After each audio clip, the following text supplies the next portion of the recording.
So let's take a look at leveling up. We're looking at Zombicide Invader, working on some Tactica, building that checklist. And leveling up is important in Invader. Not only does it unlock new skills and new abilities, but it also raises the threat level.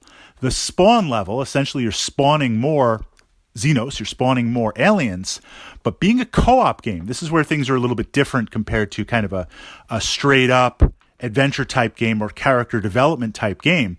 It's a co-op. So the entire party needs to, as best as you can, obviously modified by the draw of the cards and the spawns and the immediate Tactica, everyone kind of needs to level up along the same lines.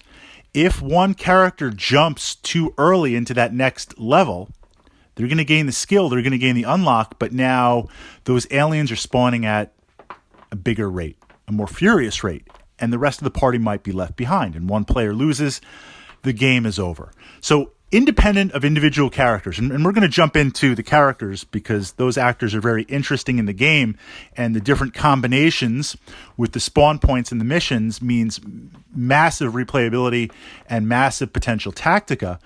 But essentially everyone gains a core skill to start, and then you gain one extra action. And then as you move into the spawn zones and you level up, you have choices. If you jump to the next level and the rest of the party is behind, you're going to have multiple actors without those actions, multiple actors without special abilities of their characters. So sometimes what you have to see in the game, depending on the weapon, depending on the volume of dice, depending on what's right in front of you. So if I have my character, you have your character, and I'm close to moving to that next level, maybe I don't want to take the shot. Maybe I want to wait till your turn and let you clear things out. Maybe I want to search, get an item. If it's good, pass it to you or have you grab it. Save those level ups, save those shots. This is why Invader is a shoot 'em up game. It's a dice chucker. But you have to be aware of who's taking those shots and quickly how fast things can grow depending on what's going on. A great example, sentry guns and bots. They pass XP to the characters. So if you have a character that's a natural machine skills, whether bot or the sentry gun, they're going to be racking up XP like crazy. Sometimes you want to have someone else activate it, or if someone else has the remote control and you have a character that can naturally activate or one of the remote controls, split the actions. Now, obviously, this is modified. If you're staring down 10 tanks, 2 wounds each, everybody that's in range is taking the shot. So I might take the shot, kill 2, jump to the next level. You might take the shot, kill 3. You're a little bit behind. Obviously, it happens in the game where just all hands on deck, spray and pray, open fire, just wall-to-wall targets. But if you can pace it out, especially in the beginning of the game where it might be 2 or 3 workers coming at you, be mindful of who is taking those shots.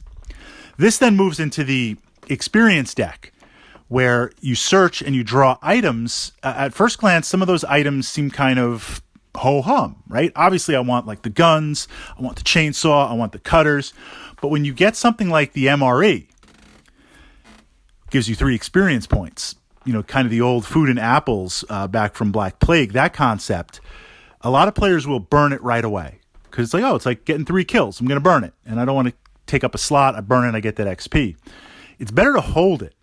It's better to hold it because that is a little bit of insurance that if the party is leveling up and your character starts to fall behind a little bit, that's equal to 3 kills. So take that MRE and utilize it. If you have pack space and you're leveling up, it also sometimes helps, especially in the larger missions. Passing items and trading items and utilizing that and rearranging. Many players think it's in the beginning.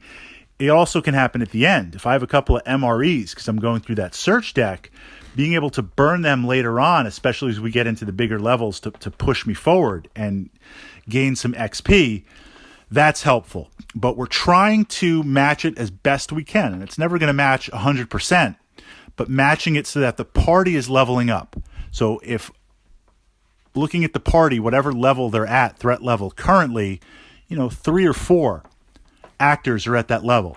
2 players are behind, but they're getting close. They're getting close because otherwise everyone will pull ahead so fast Those other actors, they won't have all the actions, they won't have the special unlocks, and now, you're spawning at that much, much higher rate, that much, much higher level. Especially mold points are going to spawn. Things are going to get out of hand really, really quick.